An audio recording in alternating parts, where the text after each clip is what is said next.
Who protects children when the App Store is the front door to the internet? Welcome to Lynn's Warriors. Parents lock their front doors, or at least we hope they do. They check who is coming into their homes. They know where their children are going and who they're with. But what if the front door today is really not the front door at all? What if it's the App Store on a child's phone? Millions of children enter digital spaces every single day through platforms operated by some of the largest corporations in human history. Yet, many parents are shocked to learn there's little transparency, accountability, and parental oversight exist at this first point of entry. So today we are very honored, and I've been waiting a long time to welcome one of the nation's leading voices for App Store accountability and so much more. Digital child safety on the horizon. So if you're a follower of the Warriors and you're here, you know what we talk about. Today we are so honored to welcome Melissa McKay, helping lead the effort to restore parental authority and ensure that technology companies place children's safety ahead of growth and profit. Melissa McKay, welcome to the Warriors. Thanks so much. I'm so glad to be here. I have been a fan of yours for so many years. So I'm glad we finally connected. Well, you know what, Melissa? I can't do the work I do at the Warriors without your work. So I hijack your work to bulk up my work, but that's called collaboration. I mean, that's what we do. That's true working together, which is what is needed in this entire space of digital safety. I want to tell our Warriors listening a little bit about you. You have such an extensive background, and I'll have everything in the body of this video so everybody can read along, take their time, follow all of your socials. But you're the president and founder of the Digital Childhood Institute and one of America's leading advocates for online child safety, parental rights, and again, App Store accountability. We'll get into that. A mother of five. Now that qualifies you, Melissa, for everything here. We should just stop at this, mother of five. But you really have become one of the most influential voices calling for greater transparency and responsibility from all of these big tech companies we're constantly talking about and dealing with.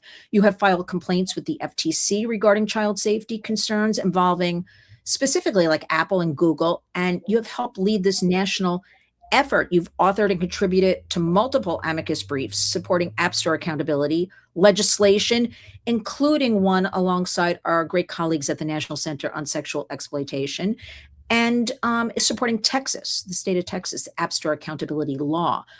The website, again, Warriors, take your time, will all be in the body of this video, but it is digitalchildhoodinstitute.org. Melissa, you do incredible work. I'm thanking you at the top of this. You're such a warrior, but let's jump right in. Let's start with something very basic, Melissa.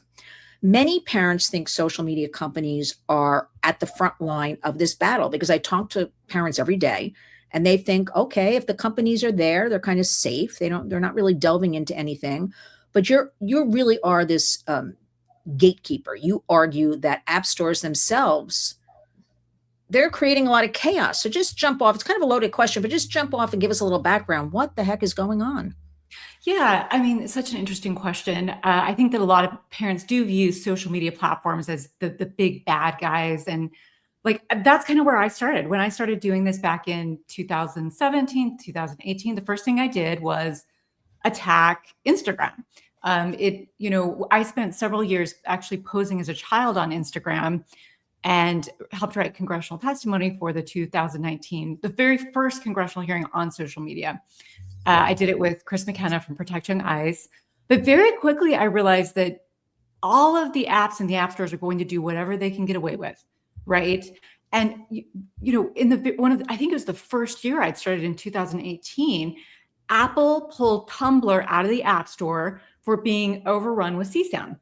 And within 2 weeks, Tumblr had cleared out all of the CSAM, fixed themselves, changed their policy, got put back into the app store, and everything was good again.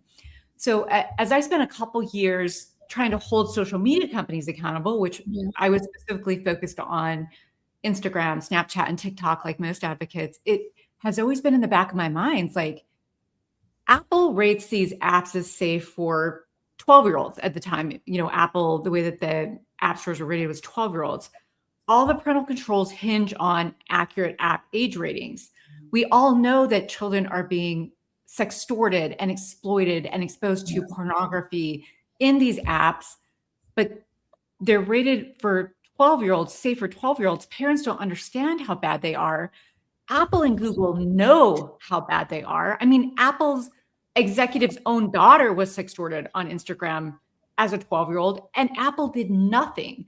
So in the back of my mind, I'm thinking, if they can pull out Tumblr and fix the app in 2 weeks, what would happen if they pulled out Instagram? What would happen if they pulled out Snapchat? And there you have the power of the gatekeeper, right? It's kind of like the teacher in a class of like rowdy kids that you know are going to misbehave if there's nobody pulling out the stick. That's what Apple and Google should be doing, right? They are the one that should be keeping these apps safe for families, safe for kids, for so many legal reasons. We can get into those later, as I wrote about them in my FTC complaints. But legally, they're actually the ones who should be, policing what is in their stores, and they should be the one liable when people are harmed for something purchased in their stores. So that's kind of, I guess the long answer is I started like everyone else going after the social media companies, and over years of experience, like ended up back up the tech stack at the app stores. Yeah. And I think, of course, I'm digressing because that's what I do, Melissa. Like, as you talk and I think of things going through my brain, people really think, right? Based on your work and which I use, right? People see that parents, grandparents, they see App Store. They really count on these ratings. They think, okay, if it's rated, I have 2 questions for you right now, so bear with me. Like, they think, okay, that's okay for 8+ or 12+, whatever it is. We always suggest, please go and research yourself and look at exactly what what you're buying or taking or downloading here, or whatever that. But let's take it a step back. Keep that thought for a second as I jump around. Explain to our warriors listening. This is the question I always get. Why? Why are they allowed to do this? Now, we know, but the public does not understand why they're not stopped. Because I really, on a daily basis, get hit with this question. Explain to us a little bit about why they're allowed to do it, why they're allowed to keep the rowdy kid in the classroom, Well, they use really like fake talking points for a long time. I mean, even their trade groups were arguing like, hey, the app stores, we're just a mall. We're just hosting these people's content, and they decide what they're rated. We're actually not responsible for anything. We're just providing an interactive service, right? Which isn't true. I mean, if you go back to Supreme Court precedent, Apple versus Pepper, that was kind of an antitrust, but they ruled that Apple and Google are the direct seller of the app. So but when you argue it, they confuse people, they conflate things, and so that they can get away with it. Yeah. They're just allowed to get away with it right now. That's kind of the bottom line. It doesn't sound like a good answer, but I just tell people, because really right now there is overall no regulation, no anything. However, we're going to get into it because there is tremendous pushback, and we've got you at the helm, and none of us are giving up on any of this. Listen, you kind of became nationally known, I want to say, Google, when they were emailing children directly. Now, this was so shocking to me that I had to go back and like read this several times, because I actually couldn't absorb it, that they were contacting, removing parental controls, right? At the age of, what was that, at 13? They were telling kids at 13, don't listen to your parents, you're a digital adult. Like, explain this to us right now. Because I think this is so, I mean, you're not supposed to drink and drive. You got to wear seatbelts, bicycle helmets, but you could have the world at your fingertips, and your parent probably bought you that phone or that, iPad or whatever, but you can't have your parents involved. So explain this kind of chaos to us. This again is just another spin-off of this legal conflation. So Google was taking the Children's Online Privacy Protection Act that says after age 13, kids can consent to data collection. And they took it like 20 miles further and said, at age 13, we can start talking to the kid directly, and they can remove parental controls without their parents' consent. So my youngest son just turned 13. And when he was still 12, he got an email from Google saying, you're about to turn 13. When you turn 13, you're going to be able to remove the parental controls without your parents' consent. They sent me an email that kind of explained that they were emailing my son, but it was like this red herring that didn't explain what they were saying to him at all. It took me to different links. And then his email was like, hey, you're empowered, legally empowered now to remove your parents' supervision. And they took him to a website that like taught him step by step how to take off the parental controls. which is my son is 12. Like, stay away from my 12-year-old, like, freaks. So Yeah. Freaking. Oh, it's I awful. know. So I got that email, had him forwarded to me, popped it up on LinkedIn like 20 minutes later. I was furious, like I was shaking, and it just blew up. Like, I mean, Yeah. it blew up on LinkedIn, it blew up on Instagram, it blew up on Twitter, got millions of views, and Google changed their policy 3 days later, which means they know that it wasn't an actual legal right that they had. They were just doing it and pretending, kind of like they do with the app age ratings. So it just took one person to kind of understand the law and call them out, and it was over within 3 days. I think they've been doing that for a decade. So yeah. No, but you called them out. But that's the thing. I think they just depend on people will close their eyes. People won't understand. It's always chaos. I think they're always causing chaos. And again, there's no regulation for them. So as you pointed out earlier, let's see what we can get away with. That is why it's so important for parents to follow along, to listen to what you're saying, to be made aware, because I think we can agree. Well, Melissa, let's agree with we're pro technology and pro innovation, right? We're not, but we Yeah. want guardrails. This is the world we live in. So I'm Like, still angry about that. Children cannot consent. I'm married to a lawyer. We have a law firm. Children cannot consent. So I don't understand why they're allowed to be sending, children these emails about parents when there's parental autonomy. That's probably a whole nother program. But that leads us into there's a lot of confusion about, and I get a lot of pushback about age verification if I post something. Explain exactly what this App Store Accountability Act is, what it does, and what we want to accomplish with all of this. Yeah, great question. So when I wrote the App Store Accountability Act, this was after I had been an advocate for 7 years when I started writing this thing.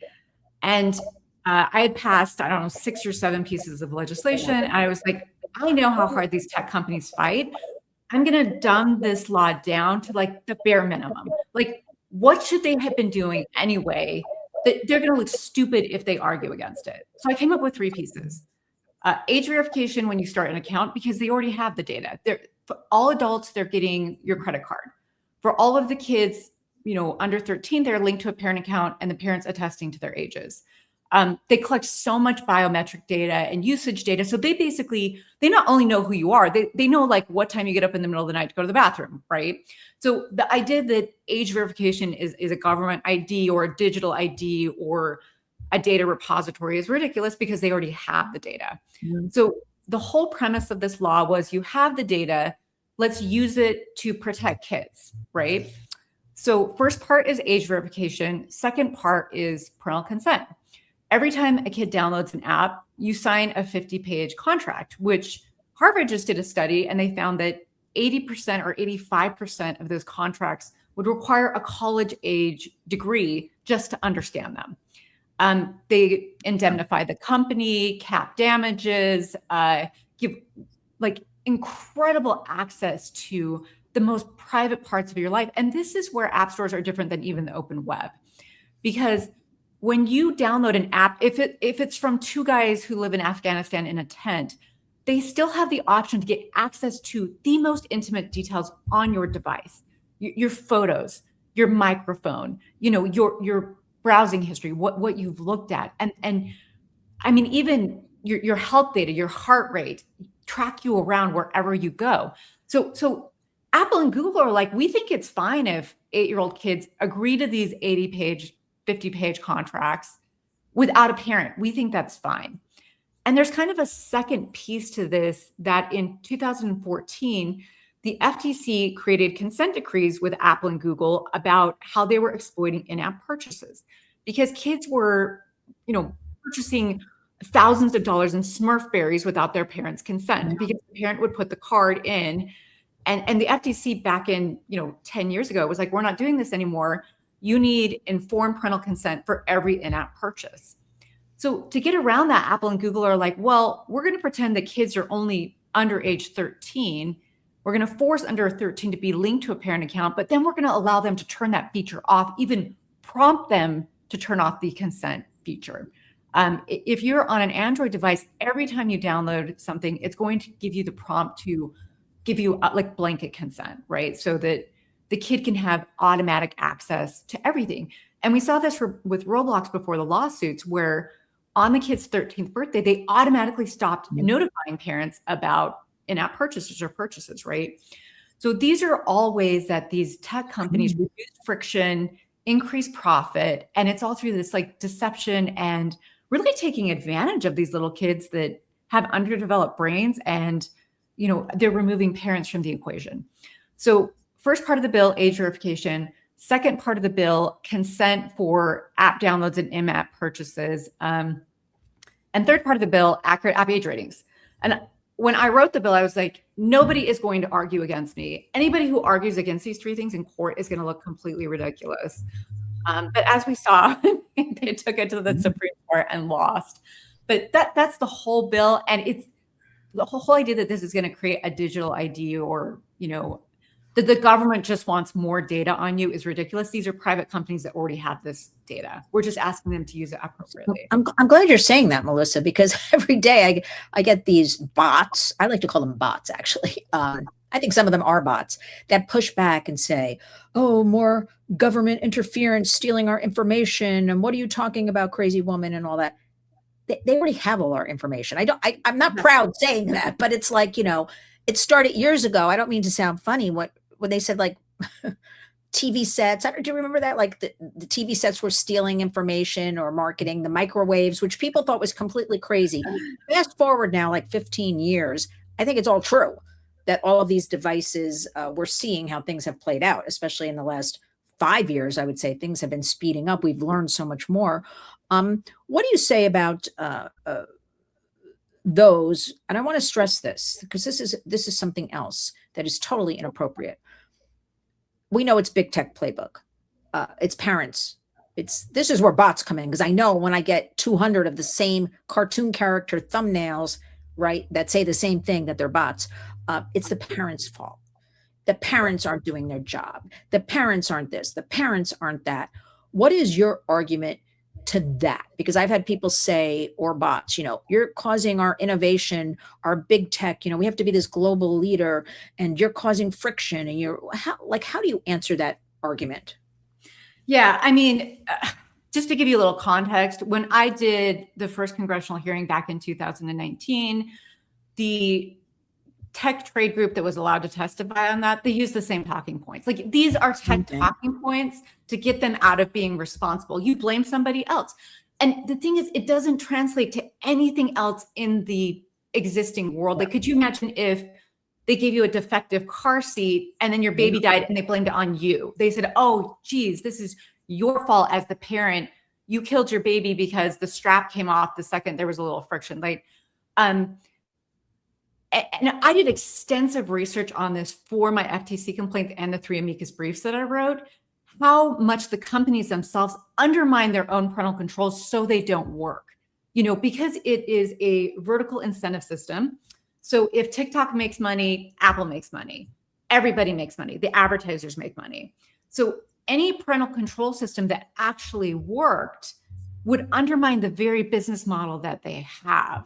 So you look at all of the ways that Apple has improved products to the point of where they are elegant, sophisticated, seamless, except their parental controls, which look like they're stuck in like the 80s, right? They're 200 steps, 50 pages long, full of backdoors and loopholes. They don't have age verification. So a kid, a smart kid could just get a burner phone, say he's 18 and start all over, get around it. They could download stuff. I mean, they even can get their parents' PIN, because none of this is sophisticated because they haven't made it sophisticated. So they give parents horrible tools that don't work, particularly the in-app tools. And then they blame us when they don't work, and they make us sound like we're bad parents. And it's just this shame campaign to get us to shut up. Like, that's all it is. And I've been dealing with it for 10 years, so it doesn't bother me as much, because I'm just like, hey, I was hearing these same tech talking points 10 years ago. And 100% fake. So parents should just completely ignore that. Yeah. And I think it's important that we keep saying that, like sharing that with parents and caregivers.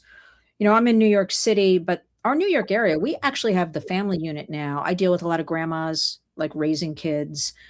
a lot of older siblings raising, we have different family dynamics. I have a question. I don't even know if you can answer. There's really no answer.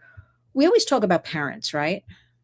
Um, but what there are a lot of kids out there that don't have parents like looking out for them, or we've got a lot of, single moms or dads, like two, three jobs even.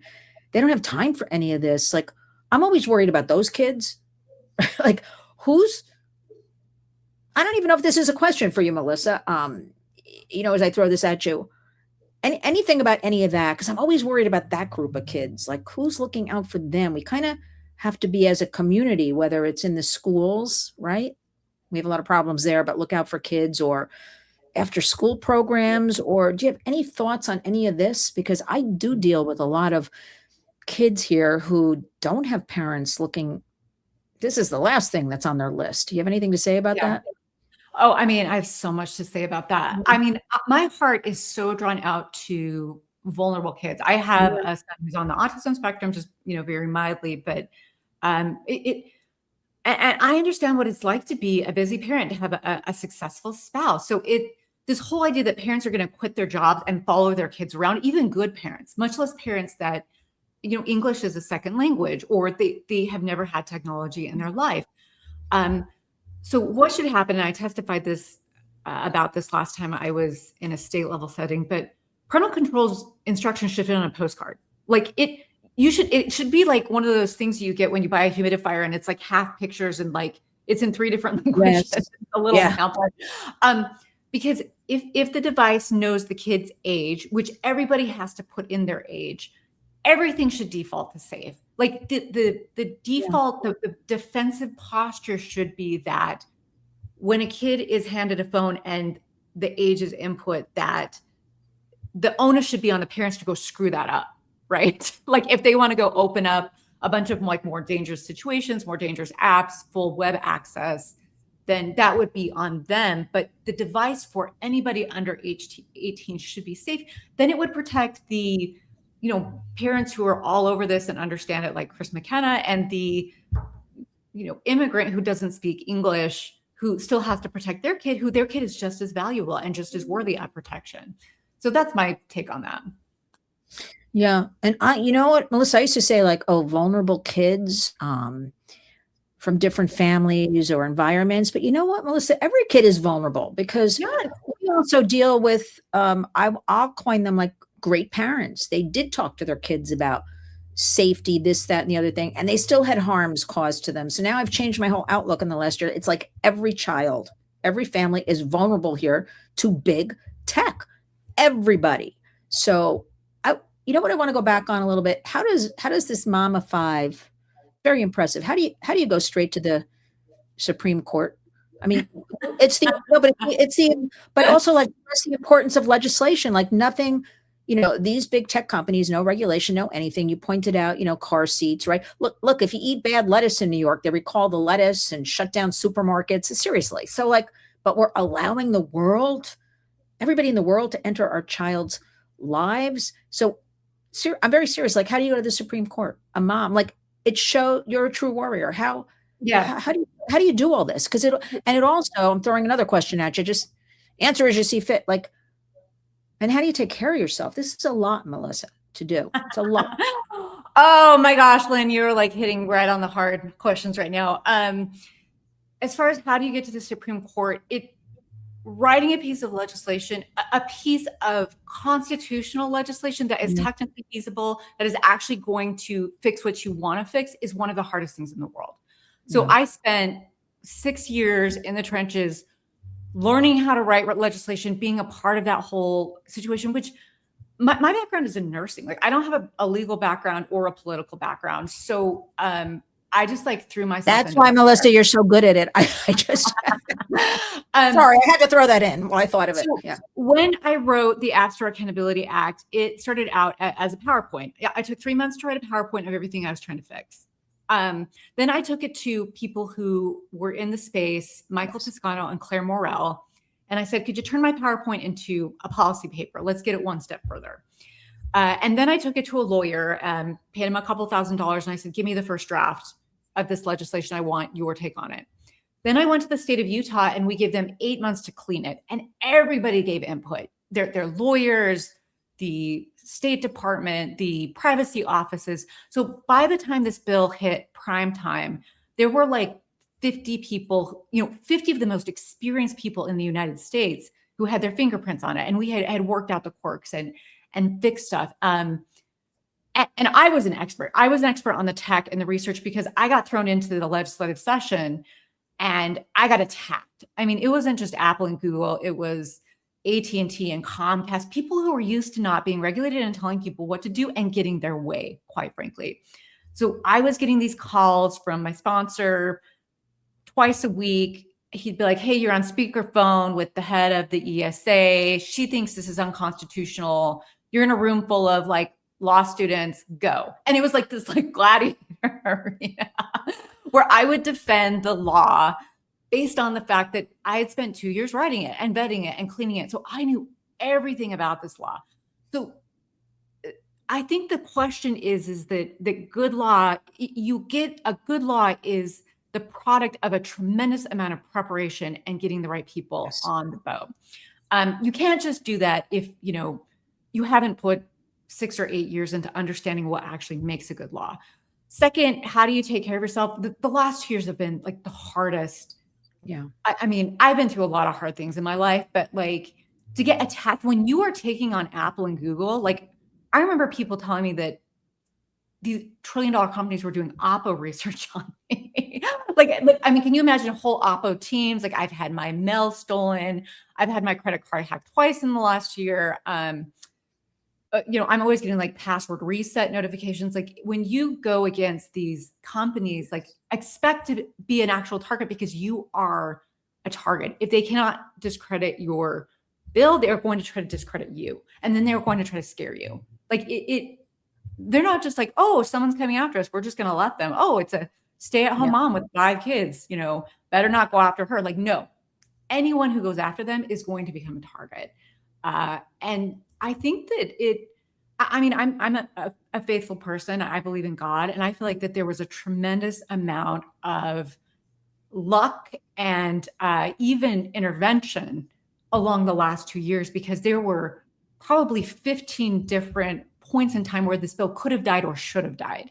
And it just like got to the next step. It got passed through committee, even though everyone was against us. I was able to answer questions that, just to regress a little bit, when we said that app stores could do age verification, I did my entire theory on the fact that they had this tiny API program that was barely rolled out to anybody.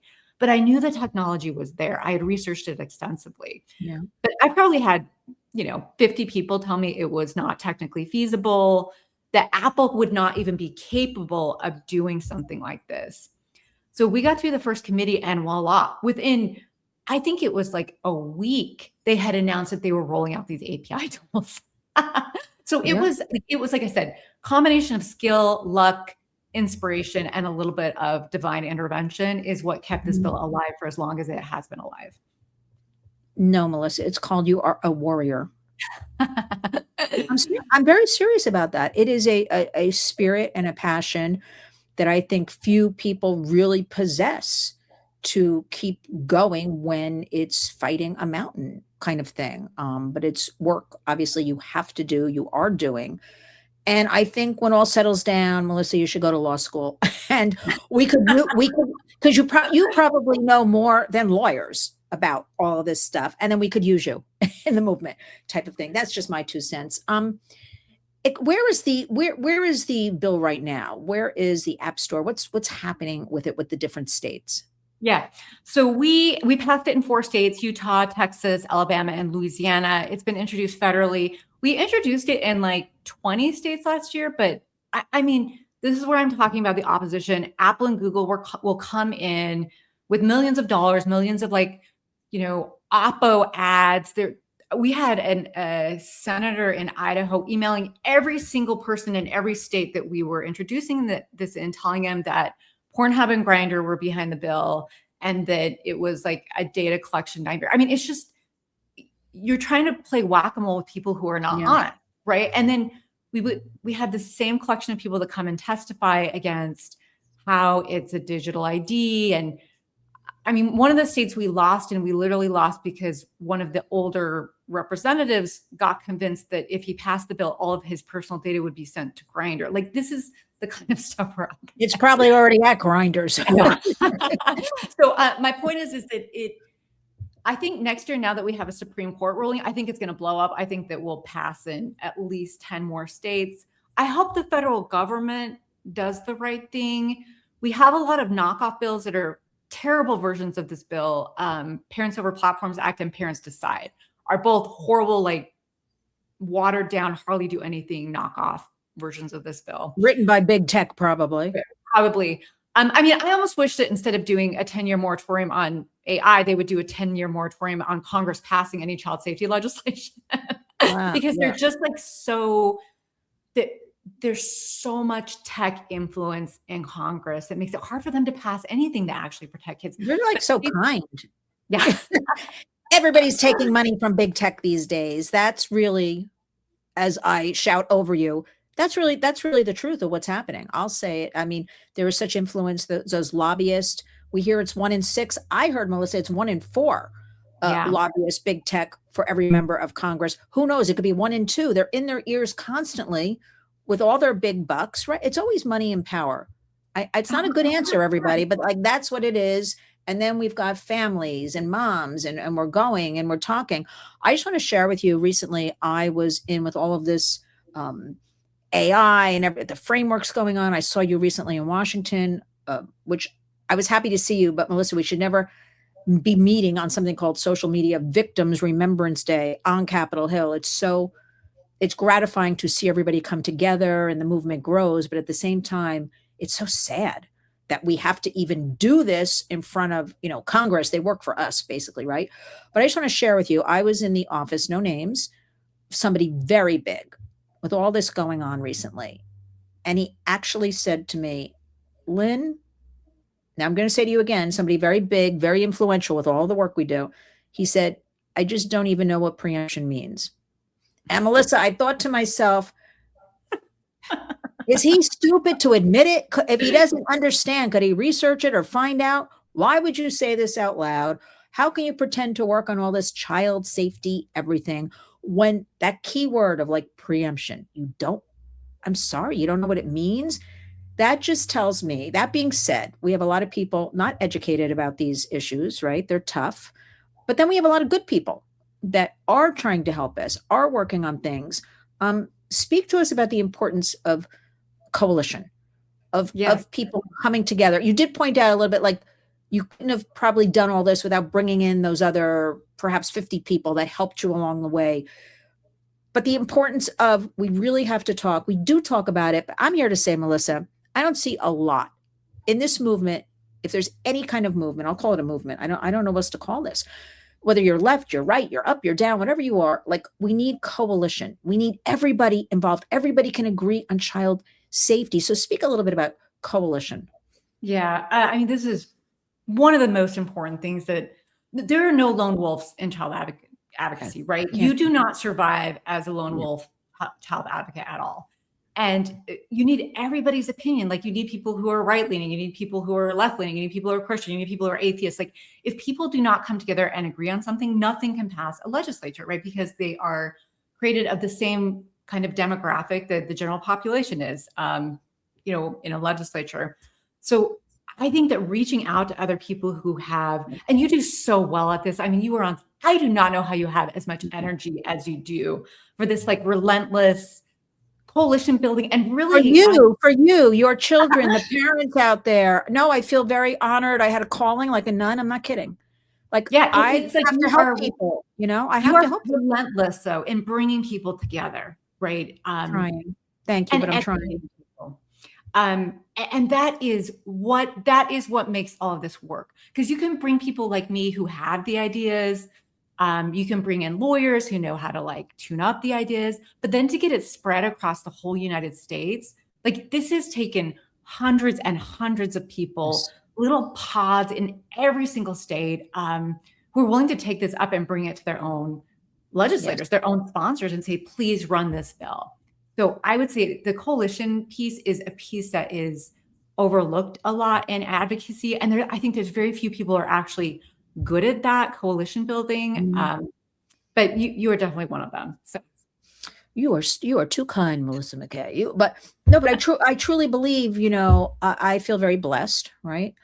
And I feel like it is my duty to help try to bring information into the public, because what you and me talk about, right? Or others we work with, the public isn't really aware of. Media, for the most part, doesn't really talk about what I like to call the nuts and bolts, right? Like what we're talking about, what's behind the scenes, what's going on. Sure, everybody wants to talk to me about Jeffrey Epstein or P. Diddy. Okay, I'll use that segment to talk about child safety. I'll just flip it over. But I'm saying it's our duty to bring it out into the public, because I believe if we I don't know if you get this question, but I get a lot, Lynn, why do you do this? And my answer always is because if I change or affect something, one person, one child, one family a day, I have done my job. And then they can take that information and go out, like snowball it. Do you feel like that, Melissa? Because that's the only way I think to look at it. It's so big and overwhelming. Um, I will never accept those who say, why do you bother? Like, why, the fix is in and why do you bother? That is unacceptable talk, everybody. Do you feel that way, Melissa? Like, if you one a day, what is your strategy for handling all this? yeah, I mean, absolutely. I think I put in, as somebody who has still little kids at home and, a husband that's always like, are you going to take some time off?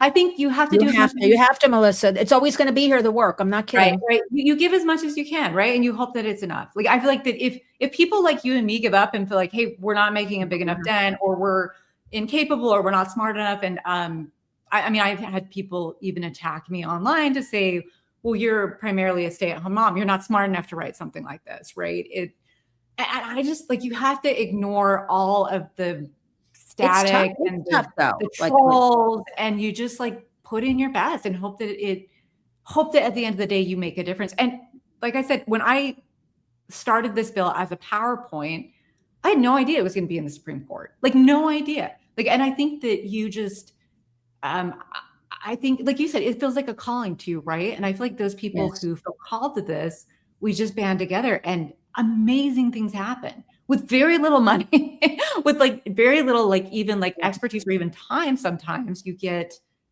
amazing things happening. Yeah. And also, I'm just going to say this to you. And I know it's hard. People send me so much stuff, negative, right? Although a lot of good stuff too. But we have to remember, everybody, they're hiding behind a screen. They've got agendas. All the more reason, Melissa, we ignore. Like, I will never answer anybody. I will just ignore them. As much as I want to say something, I will ignore, because that drives them more nuts, frankly. But it always reminds me, Melissa, that this is what kids face, that like bullying online. How hard is it's so hard for like a 12-year-old. This is why our kids are harming themselves, if they're this onslaught, and I always remind people, like, yeah, we can take it, right? Right. But think of our kids. This is what they're doing to our kids. And this is why we have so many children really harming themselves. I just always like to remind everybody, it's relentless. When you're going to hide behind the screen, they go for it. But that being said, so let's talk a little bit about artificial intelligence. Are you up for that? Yeah, absolutely. Now what are your thoughts right now about everything kind of going on, and how will this all intersect with, with the App Store? Sure. I mean, I have only been really deep dive into artificial intelligence for about the last, little over a year now, because it's exploded so fast. And this is what happens when you get a new technology. Yeah. And one of the reasons why I think app stores are the best position to manage this new stuff, because 3 years ago, everyone was talking about TikTok, Instagram, Snapchat, and then all of a sudden it's some new threat and nobody really knows what it is. They don't know what it's doing to the kids. And then by the time we figure it out and get it regulated, it's almost too late. So I think one of the best parts of the App Store Accountability Act, like let's say a new chatbot came out and it actually had to be reviewed before it was released to the public. And they're just like, man, we've done an hour of testing on this app and it's talking to kids about suicide. It's escalating sexual fantasies. Like, this is an 18+ app, the end, and instead you get those popped in the App Store ready to say for 9-year-olds. And then the carnage obviously comes down the road. But the whole point of artificial intelligence, the reason I think it's so dangerous is that it takes over connection, right? It's not just their attention, like social media. Kids are no longer interacting with their peers. They're not having relationships with them. The studies show that they actually prefer chatbots to real humans. It's getting to the point where they're preferential. So they're not going to go out and hang out with their friends or create real interactions that release those feel-good chemicals in your brain. They're getting substituted for the, diet soda that doesn't actually give you the nourishment that you need to have the good mental and emotional health. They're always accepting these substitutes. So it's not only just the fact that these chatbots are telling kids how to kill themselves, it's that they're replacing real friendships and relationships, and which is obviously going to lead to lonely mental health and all that already. Yeah. Isolation. We keep hearing about this isolation. I mean, I'm going to say the only good thing that came out of that COVID period for me, another program, but is when a lot of parents saw for the first time these government issued Chromebooks, and then they saw what was happening. Like they didn't know before. I feel like since that point, like we've learned so much, many more have stepped up, investigated. We're trying to correct. I mean, but those Chromebooks issued, I don't even know the number across the United States, I guess to millions of kids, right? Government issued. They didn't have like safety by default, as far as I know. They were just handed out to kids. And that's when a lot of parents they saw this pornography. Mom went in the kitchen to stir the spaghetti sauce, and she comes out and little Susie's like watching strawberry shortcake pornographic something. That's where a lot of eyes opened up about that.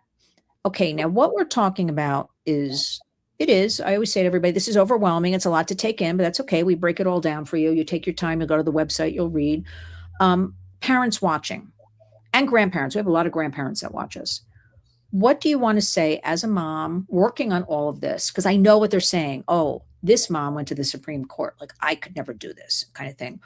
What do you want them to focus on today? Like right now we've jumped from, Supreme Court, we're jumping into AI. What do you want to say to them? What's like your message for the parents, grandparents? Oh my gosh.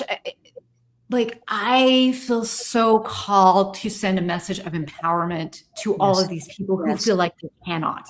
Because, when I started, so it was like 8 years ago. So I had like 5 kids, like 12 it was, I don't know how you did that. I don't know. I had like multiple kids in diapers. We did foster care for a while. And the first thing I did was I just cornered a representative at a conference I was at and just said, I have this problem. Can you help me? And then I testified for the first time at a state level.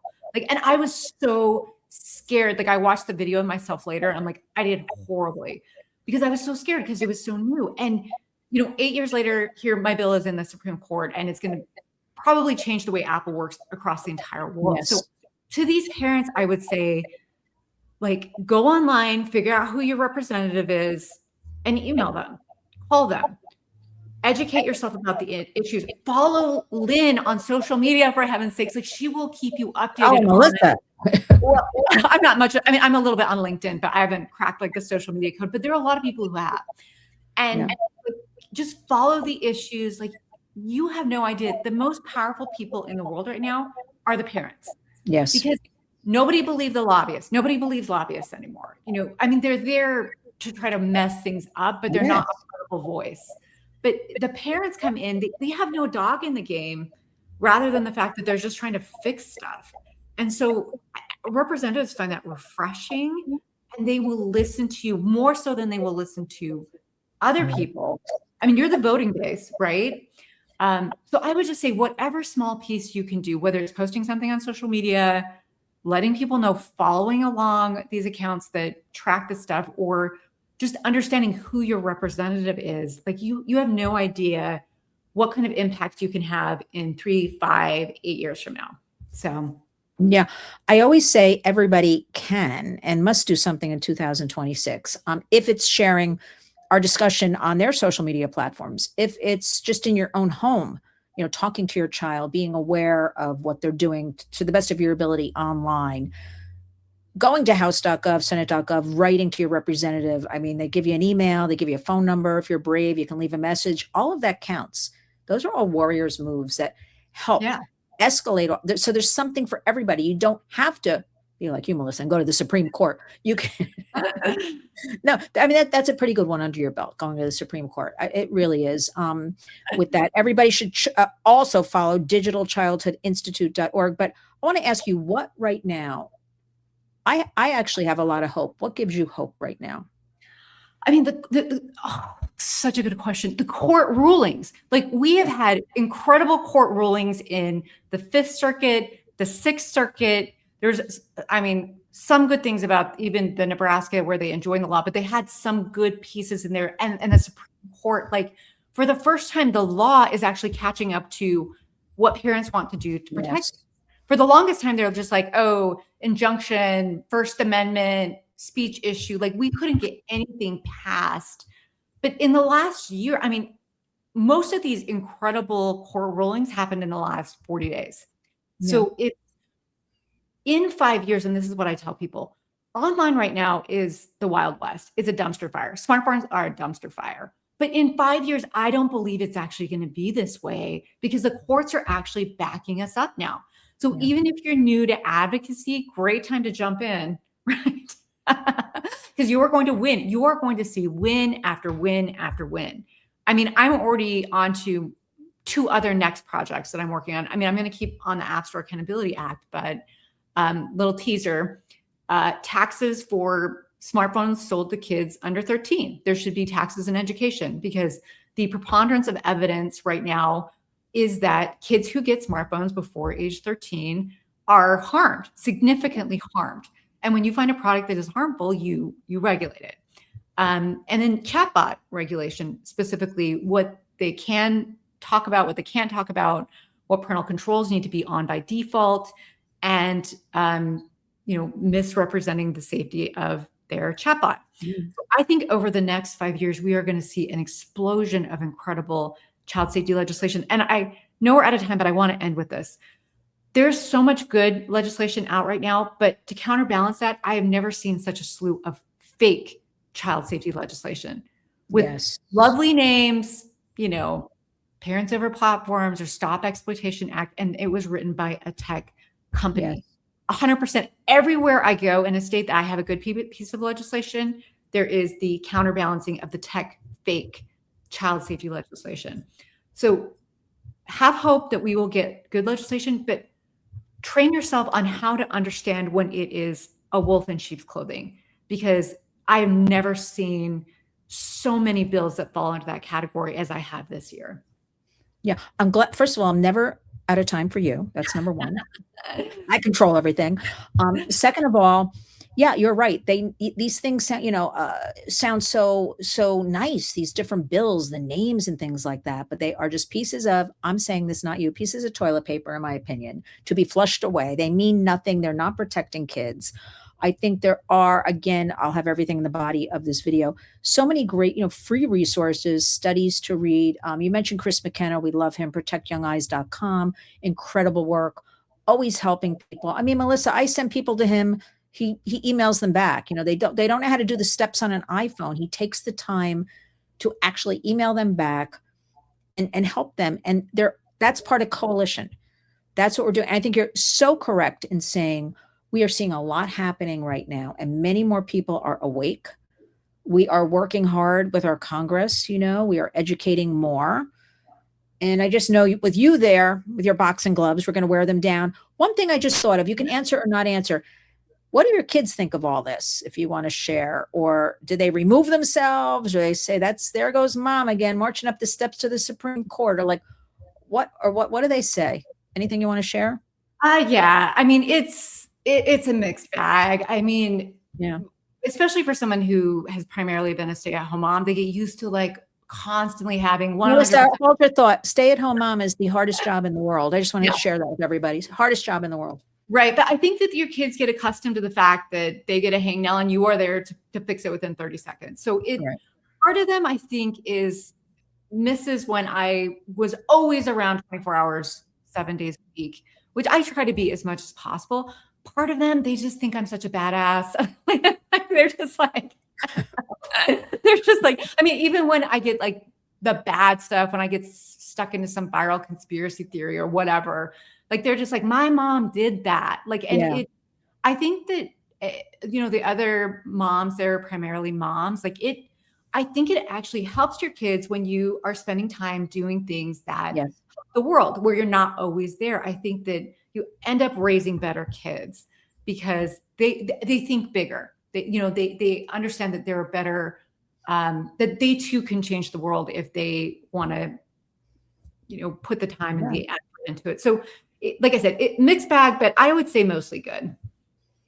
Are you kidding? I guarantee when they're a little bit older, they're going to be like, my mom is so badass. She went to the Supreme Court. I'm guaranteeing we'll talk like in 5 to 10 years.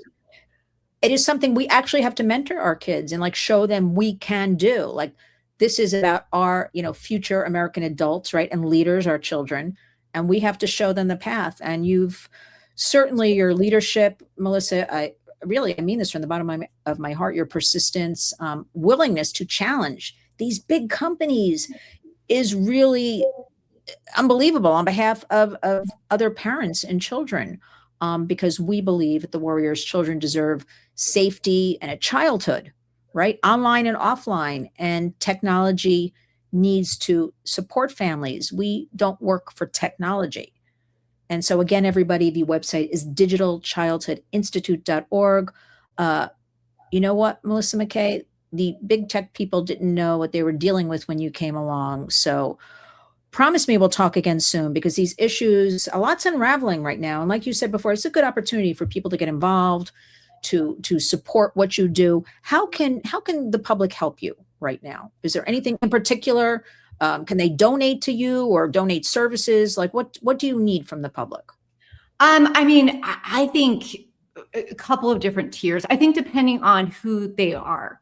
Mhm. If you are the average mom and dad, like get invested, find out who your legislator is, and follow us along, figure out what we're trying to pass, and go help us in your Yeah. state. Like, and that's only like a few hours a month. That if that's what you have to give, that's what you have to give. As far as donations, Digital Childhood Institute is primarily funded by my father, who is a philanthropist. We're extremely small. We run on a very small budget, but the need in child advocacy generally for donations, like nobody wants to pay people to go attack tech companies. Right? So, I mean, I have seen like just funding deficits everywhere that I've gone. So Mhm. if you are somebody who is a philanthropist who wants to donate, like, I can think of so many organizations like the National Center on Sexual Exploitation, who, if there was more funding, could do a lot more. So I think anything that you have to offer, anybody who's listening to this has to offer, like, we have a place for you, like we have a need for you. Yeah. If it's money or a few hours a week or whatever it is, like that, I just feel like we need so many more people in this space, because tech companies are huge and they own everyone and they have endless deep pockets. So I would say we need to recruit everybody that we can. We need to build up warriors. Right? Yeah, that's a great note to finish up on. Well, Melissa McKay, do promise me you will return. I'm going to hold you to this now that we cracked open our first get together. A lot of issues will be coming up in the forthcoming, I think next year, a lot of hope and a lot of good things. Promise me you'll come back and we will speak again soon. Yeah. Thanks so much. Great to be on your show. Thanks, Melissa.